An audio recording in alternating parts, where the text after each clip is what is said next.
We have said that we want to close the gap. What we've said is that we want to look at measures that will make a practical difference to people's lives. And there's nowhere that makes a bigger difference than in fixing up the housing issues that are here in the Northern Territory and in remote communities. If you don't have a secure roof over your head, the chances of you having a healthy life, of you getting on with your education, of you being able to prosper and seize opportunities which are there simply won't arise. This is a precondition for a successful community. And that's why today's announcement of joint funding between my government and the Northern Territory government of Eva Lawler of $4 billion over 10 years in order to halve the overcrowding issues which are here for housing in the Northern Territory. We know there's so much more needs to be done, but investment makes a difference, and we see the practical example of the investment here, where this morning we've been able to meet with Stuart and Stephanie and Stevie, living here in this home that they've moved into just a couple of days ago.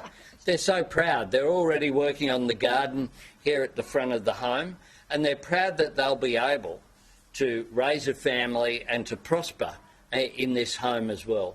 That is up to date, that has good facilities, that has wheelchair access as well, so is able to be adaptable housing. And that's what we want to achieve here in the Northern Territory and in remote communities. In addition to that, we've met a young apprentice here who helped to work on the home. We want to use our housing program to assist with our employment program, because in the Closing the Gap statement that I made just weeks ago, the centrepiece of the government's response was removing the old CDP program that was shown to be ineffective.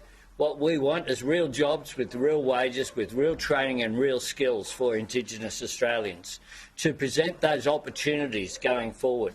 And that's why we announced 3,000 jobs in our Remote Jobs and Economic Development program, some $707 million in that program. These are all investments that we're making. On top of the $4 billion, we're investing a further $120 million over 3 years to match the Northern Territory Government's investment in the continuing development of housing improvements and essential infrastructure upgrades in remote homelands. We know that this is low-hanging fruit to fix the homes which are there that are in disrepair, that currently aren't able to be inhabited. That is something that we committed to, of course. We put $100 million in our Housing Australia Future Fund towards that purpose to make a difference going forward.